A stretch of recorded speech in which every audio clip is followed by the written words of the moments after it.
ആന്റണി ചേട്ടനോട് ഞാൻ ശ്രമിക്കാഞ്ഞിട്ടല്ല. ചേട്ടൻ അറിയാലോ, എന്റെ ഈ സ്ഥാപനത്തിലൂടെ ഞാൻ കാരണം പലർക്കും ജോലി ലഭിച്ചിട്ടുണ്ട്. ഈ നാട്ടിൽ തന്നെ പലർക്കും ഡ്രൈവറെ ആവശ്യമുണ്ട്. അവരെയൊക്കെ ഞാൻ വിളിച്ചതാ. പക്ഷേ ആന്റണി ചേട്ടന്റെ പേര് പറഞ്ഞപ്പോ പലർക്കും താല്പര്യമില്ല. അത് മറ്റൊന്നും കൊണ്ടല്ല, ലക്ഷങ്ങളുടെ കടക്കാരനല്ലേ, ആ പേടി കൊണ്ടാ. നിന്നെ അതെ, ഇന്നത്തെ പത്രത്തില് ഡ്രൈവറെ ആവശ്യമുണ്ടെന്ന് പറഞ്ഞ് ഒരു പരസ്യമുണ്ട്. പക്ഷെ ഇവിടെ ഒന്നുമല്ല, അങ്ങ് നഗരത്തിലാ. അവിടെ ആവുമ്പോ ആന്റണി ചേട്ടനെ ആർക്കും അറിയില്ലല്ലോ. താല്പര്യമുണ്ടോന്ന് മുട്ടി നോക്ക്. പോയാലൊരു മുട്ട്, കിട്ടിയ ആന്റണി ചേട്ടന്റെ ലക്ക.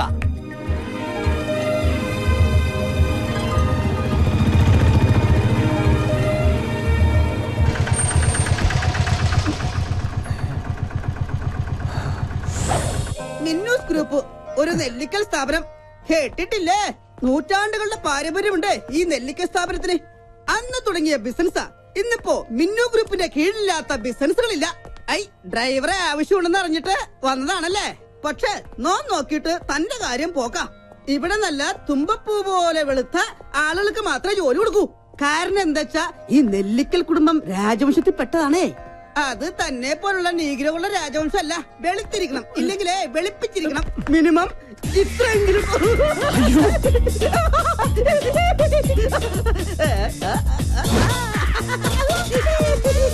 ഞാനിങ്ങനെ കുട്ടി പൗഡർ കോളേജിന്റെ പേരിൽ അഡ്ജസ്റ്റ് ചെയ്ത് പോകുന്നു.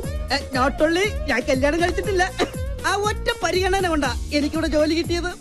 ഇവിടുത്തെ പ്രത്യേകത എന്ന് പറഞ്ഞാൽ കല്യാണം കഴിക്കാത്തവരോട് വർമ്മ സാറിനും മിന്നു മേഡത്തിനും ഭയങ്കര സ്നേഹം.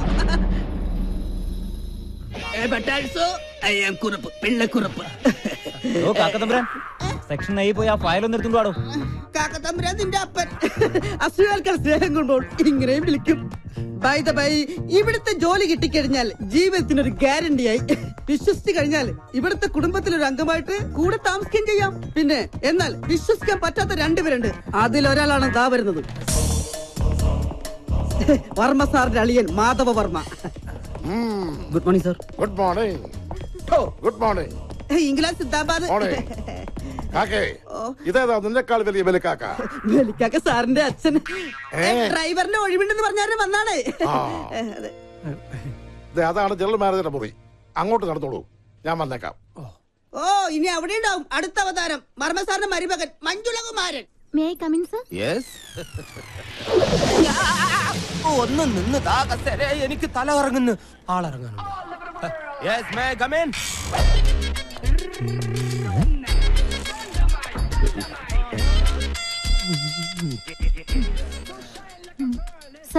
മുഖത്തേക്ക് നോക്ക്. ഈ ശരീരത്തിന് മുകളിൽ ഒരു തലയും ഉണ്ടായിരുന്നു.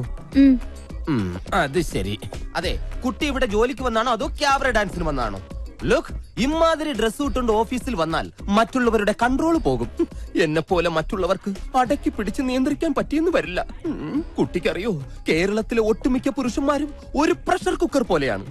ഇമാതിരി കോലങ്ങൾ കണ്ടാൽ ആ പ്രഷർ കുക്കറിന്റെ സമ്മർദ്ദം മൂത്ത് അവസാനം നീരാവിയോട് കൂടി ഒരു വിസിലിംഗ് വരും. ആ വിസിലിങ്ങിനെയാണ് കുട്ടി സ്ത്രീ പീഡനം എന്ന് പറയുന്നത്. അതുകൊണ്ട് കാര്യമായിട്ട് സാറ് പറയുകയാണ്, മേലിൽ ഇമാതിരി ഡ്രസ് ഇട്ടുകൊണ്ട് വന്ന് മറ്റുള്ളവരുടെ സേഫ്റ്റി വാൽവ് തകർക്കരുത്.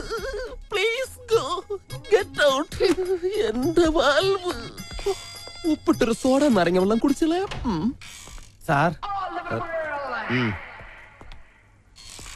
ഡ്രൈവർ ആവശ്യമുണ്ടെന്ന് അറിഞ്ഞിട്ട് വന്നാണല്ലേ? Sit down. Thank you. പേരെന്താന്ന് പറഞ്ഞേ? പറഞ്ഞിട്ടില്ല. എന്താ പറയില്ലേ? പറയും. എങ്കിൽ പറ. ആന്റണിന്നാ. എന്ത് ഗണി? ആന്റണി. ഗുഡ് നൈം, ആന്റി ഗണി. ശ്രദ്ധിക്കാം, സാധാരണ ഇന്റർവ്യൂ ചെയ്യുന്ന ആൾക്കാരെ പോലെയല്ല മഞ്ജുളൻ ഇന്റർവ്യൂ ചെയ്യുന്നത്. ഈസി ക്വസ്റ്റ്യൻസ് മഞ്ജുളന്റെ നിഘണ്ടുവിലേ ഇല്ല. ബുദ്ധി കൊണ്ട് മാത്രം ഉത്തരം പറയണം. ക്വസ്റ്റ്യൻ നമ്പർ 1 ആലോചിച്ചിട്ട് പറഞ്ഞാൽ മതി. കാള കിടക്കും കയറോട്. എന്ത് അറിയില്ല?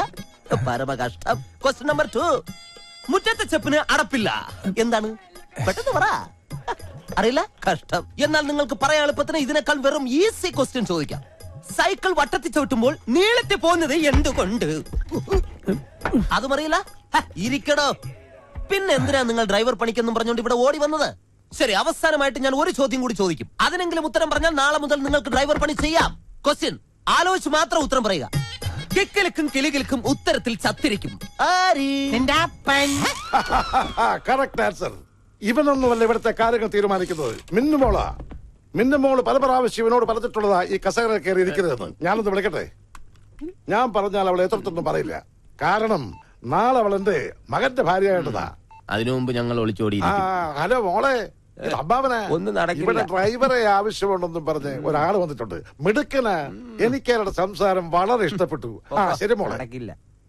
എടാ, ഇവനെ അങ്ങോട്ട് വീട്ടിലേക്ക് ചെല്ലാൻ പറഞ്ഞു. എന്റെ പട്ടി പോവും. അങ്ങനെയാണെങ്കിൽ അമ്മാവും കൊണ്ട് പോക്കോ. ആഹാ, ഞാൻ മിന്നുമ്പോളോട് വിളിച്ചു പറഞ്ഞേക്കാം. അത് വേണ്ട. അതെ, ഇതിനൊക്കെ ഇംഗ്ലീഷിൽ ഒരു ചൊല്ലുണ്ട്. എന്താ അത്? I don't know to worry immediately salutification in the way. What my friends, what my problem? എന്ന് വെച്ചാൽ നീ നന്നായാൽ നിനക്ക് കൊള്ളാന്നു. വാടോ. ഇവനോട് പറഞ്ഞതാ. വാടോ. കൂടുതൽ ചാരണ്ട, തന്റെ കറുപ്പതിൽ പിടിക്കും. പിന്നെ എന്റെ തന്തയ്ക്ക് വിളിച്ച തനിക്ക് ഇവിടെ ജോലിയൊന്നും കിട്ടാൻ പോകുന്നില്ല. ഇനി അഥവാ കിട്ടിയാൽ തന്നെ ഗിയർ മാറ്റുമ്പം പോലും മിന്നുവിനെ വിളിച്ച് അനുവാദം വാങ്ങിയിരിക്കണം. അത്തരം കാര്യങ്ങളിൽ മിന്നു കർക്കശക്കാരിയാണ്. നോക്കിയോ.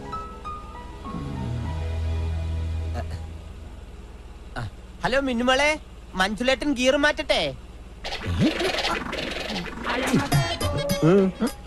ഫസ്റ്റ് ഗിയറിലിട്ടോ മഞ്ജുലേട്ടാന്ന്.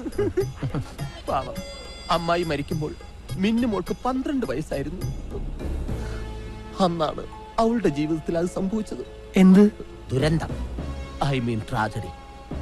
കളിച്ച് ചിരിച്ച് പ്രണയിച്ച് SMS അയച്ച് ആടിപ്പാടി നടക്കേണ്ട പ്രായത്തിൽ, അതായത് വെറും 12ാമത്തെ വയസ്സ്, പാവ മിന്നുമോള് പെട്ടെന്ന് പ്രായപൂർത്തിയായി. ഐ മീൻ പക്വതയ്ക്ക് അഡിക്റ്റായി പോയി.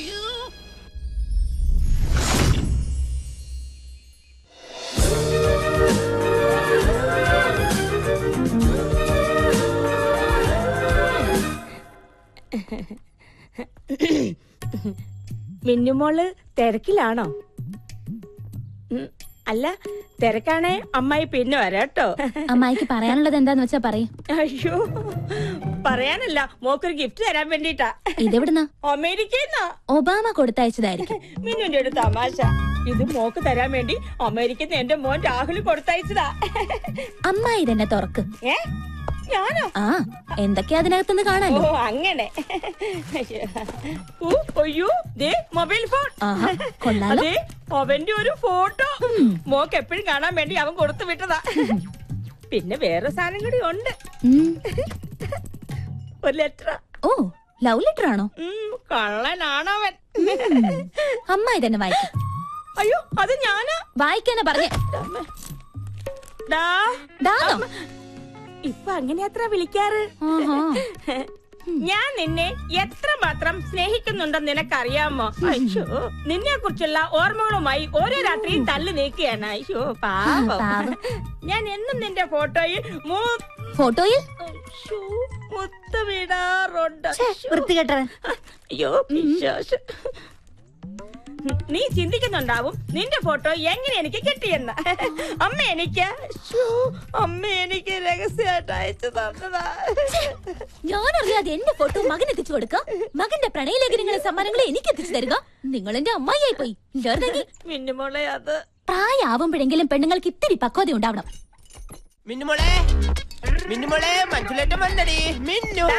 എടാ മഞ്ജുള, നിന്നോട് ഞാൻ പലപ്പോഴും പറഞ്ഞിട്ടുള്ളതാ, യാതൊരു ലൈസൻസും ഇല്ലാതെ മിന്നു വിളിച്ചോണ്ട് അവിടെ പുറകെ നടക്കരുതെന്ന്. അവളെ ഞങ്ങളുടെ മോൻ കെട്ടാൻ പോകുന്ന പെണ്ണാ, അതറിയോ?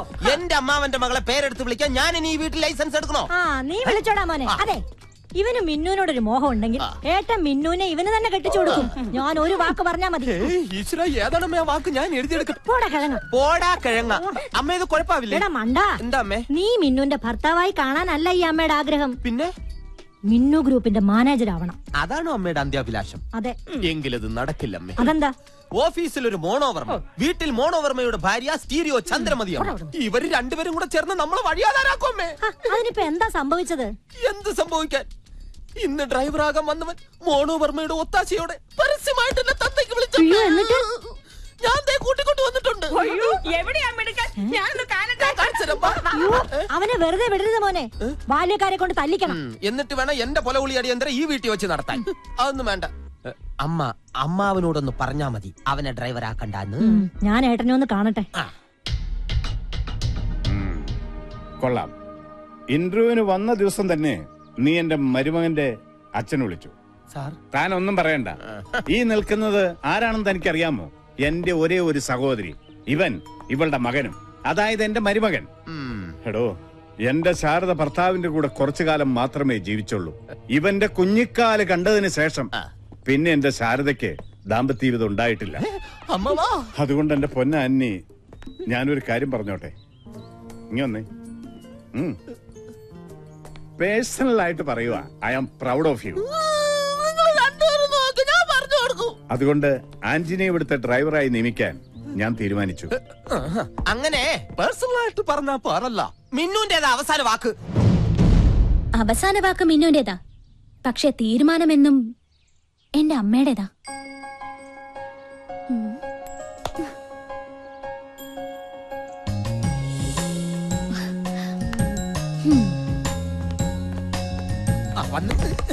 മിന്നുമോളെ, ഇവനെ എന്റെ തന്തയ്ക്ക് അറിഞ്ഞു.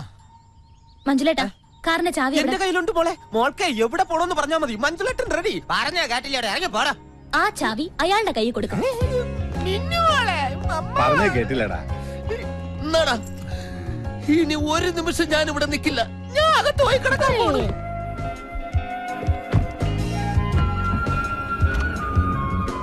മഞ്ജുലേട്ടൻ ഗിയർ മാറ്റട്ടെ?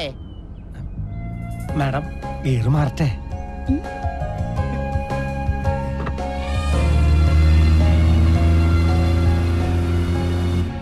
ആന്റണി, ഇവിടെ എല്ലാ കാര്യങ്ങളും സ്ട്രിക്റ്റ് ആണ്. ഞാൻ അനുവദിക്കുന്ന സമയങ്ങളിൽ മാത്രമേ വീട്ടിൽ പോകാൻ പറ്റൂ. ആന്റണിക്ക് ഞങ്ങളുടെ ഔട്ട് ഹൗസിൽ താമസിക്കാം. പിന്നെ ഇടയ്ക്കിടയ്ക്ക് വീട്ടിൽ പോയി ഭാര്യയും മക്കളെയും കാണാൻ തോന്നുവാണെങ്കിൽ ജോലി ഉപേക്ഷിക്കാൻ തയ്യാറായിക്കോ. അങ്ങനെ ഒരു ആവശ്യമായിട്ട് ഞാൻ വരുന്ന എനിക്ക് തോന്നണല്ലേ. അതെന്താ, നിങ്ങൾക്ക് ഭാര്യയും മക്കളൊന്നുമില്ലേ? ഞാൻ കല്യാണം കഴിച്ചിട്ടില്ല. ഓ,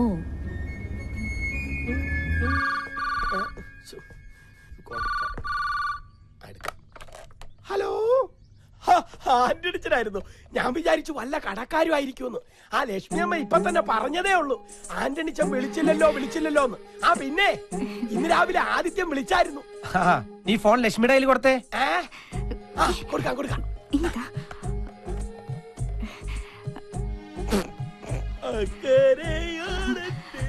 ഹലോ ലക്ഷ്മിയെ, മോൻ വിളിച്ചിരുന്നല്ലേ? അവന് നല്ലൊരു ജോലി കിട്ടിയെന്ന് പറഞ്ഞു. എന്റെ കാര്യവും ശരിയായി ലക്ഷ്മി. ഒക്കെ നിന്റെ പ്രാർത്ഥനയുടെ ഫല. ആഴ്ചയിലൊരിക്കൽ ലീവ് കിട്ടുവോ? അതിപ്പോ വലിയ വലിയ ആൾക്കാരല്ലേ, അവര് തീരുമാനിക്കുന്ന പോലെ ഇരിക്കും കാര്യങ്ങള്. ആദിക്ക് ലീവ് കിട്ടിയാലും അവൻ വരില്ല. കടങ്ങളെ കൊടുത്ത് വീട്ടാതെ ഈ നാട്ടുകാരുടെ മുഖത്ത് നോക്കാൻ അവന് പറ്റുമെന്ന് എനിക്ക് തോന്നണില്ല. സാരമില്ല, എനിക്ക് വിഷമമൊന്നുമില്ല. നമ്മുടെ കടങ്ങളെല്ലാം ഒന്ന് തീർന്നു കിട്ടിയാ മതി. ലക്ഷ്മിയെ, മോനെവിടെ താമസിക്കണേന്ന് പറഞ്ഞോ? ഇല്ല, ഒന്നും പറഞ്ഞില്ല. ഇനി അവൻ വിളിക്കുമ്പോ എവിടെ താമസിക്കണെന്ന് ചോദിക്കണം. പോയി കാണുവോ? ഞാൻ ചെന്ന് കണ്ടോളാം. പിന്നെ നീ വിഷമിക്കാതിരിക്കേ, എല്ലാം ശരിയാവും. വെക്കട്ടെ?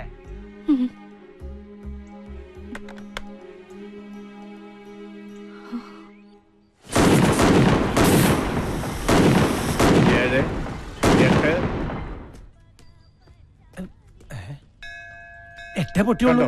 ഇതാ ഞാൻ പറഞ്ഞത്, 9 ചീട്ടാക്കിയാലേ 8 പൊട്ടിക്കൂ. ഭയങ്കരന്മാരാ, ഞാൻ വെറുതെ വിടില്ല. പൊട്ടി 9 പൊട്ടി. ചിലപ്പോ ഇവരിങ്ങനെയാ. അച്ഛൻ ഇന്നും തൊഴാനിങ്ങോട്ട് കേറിയില്ല. വാശിയിലായിരിക്കൂല്ലേ? വാശിയൊന്നുമല്ല, ദൈവത്തോടുള്ള ഒരു പരിഭവം. ദൈവമായാലും മനുഷ്യരായാലും സ്നേഹത്തിന് വില കൊടുക്കണം. അന്നിക്കറിയാമോ, ഒരു മുന്നറിയിപ്പും ഇല്ലാതെ ചെറിയൊരു തലവേദന വന്നതാ എന്റെ ഭാഗ്യലക്ഷ്മിക്ക്. പിന്നെ എന്നെ 9 ദിവസം പിടിച്ചു നിർത്താൻ ഒരവസരം പോലും തരാതെ എന്റെ ഭാഗ്യലക്ഷ്മിയെ തിരികെ വിളിച്ചു. കൂടെ ജീവിച്ച ആളെ കൊണ്ടുപോകുമ്പോ എന്നെ ഒന്ന് ഓർക്കണ്ടേ? ആ ഒരു പരിഭവത്തിലാണ് ഞാനിവിടെ വന്നാൽ ഭഗവാനുള്ള വെടിവഴിപാട് നടത്തും, 9 എണ്ണം. അവള് കിടന്ന 9 ദിവസങ്ങളുടെ ഓർമ്മയ്ക്ക്. മാത്രമല്ല, ഞാനിവിടെ വന്നു എന്ന് അറിയിക്കണ്ടേടോ. അന്ന് നഷ്ടപ്പെട്ടതാണ് മിന്നുമോളുടെ കളിയും ചിരിയും. എന്റെ ഭാഗ്യലക്ഷ്മി തിരിച്ചു തരണമെന്ന് ഞാൻ പറയുന്നില്ല. മിന്നുമോളുടെ കളിയും ചിരിയും എനിക്ക് തിരിച്ചു തരണം. ഞങ്ങളുടെ ഇടയിലെ പരിഭവം തീർക്കാൻ ഞാൻ വെച്ചിട്ടുള്ളൊരു ഓപ്ഷനാണ്. നോക്കാം. ചേട്ടൻ കല്യാണം കഴിച്ചാണോ? അതെ. ഏയ്, കല്യാണം കഴിച്ചിട്ടില്ല. എനിക്ക് തോന്നി. ഞാനും കഴിച്ചിട്ടില്ല. സുമേ ആ തോറിന്റെ പാത്രം എങ്ങനെ എടുത്തോളൂ. ഇതെന്താണ് മൊബൈലിൽ എത്ര പേർക്ക് കാണാൻ? ഞാൻ ഗെയിം കളിക്കുക. 9,000 പോയിന്റ് ആയി. 10,000 ആക്കണം. വേഗാക്ക്, എന്നിട്ടാണ് മാമുണ്ടായി. അതൊരു പാവാ. മൊബൈല് കിട്ടിയാ പിന്നെ ഭക്ഷണം കൂടി വേണ്ട. എന്റെ അനിയത്തിയാ സുമ. ഈ വെളുത്ത ചോറിന്റെ മുൻപിൽ ഇരിക്കുന്ന ചേട്ടനെ കാണുമ്പോ എനിക്ക് ഭയങ്കര സന്തോഷം തോന്നുക. സത്യം പറയാലോ, ഈ ചുറ്റുമതിലിനുള്ളിൽ വന്നേ പിന്നെ ഇതുപോലൊരു കറുത്ത മനുഷ്യനെ ഞാൻ ഇതുവരെ കണ്ടിട്ടില്ല. ഇതിപ്പോ പൂരത്തിന്റെ ഇടയിൽ ആനെ കാണുന്നവരുണ്ടല്ലേ ചേച്ചി. ഈ കറുപ്പ് അച്ഛന്റെയോ അതോ അമ്മയുടെയോ? അച്ഛമ്മയുടെയാ. എനിക്ക് ഈ കറുപ്പ് ഇഷ്ടം.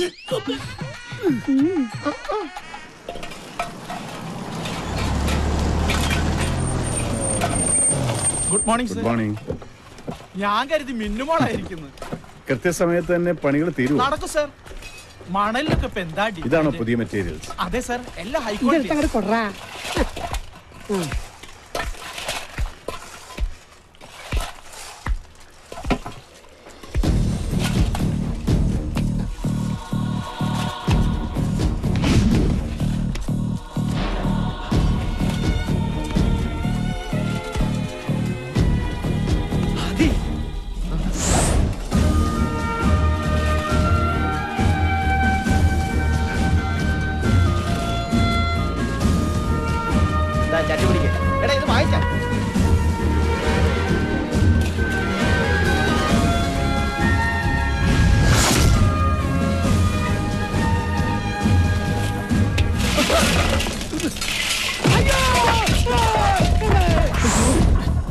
ആന്റണി, വണ്ടി എടുക്കും.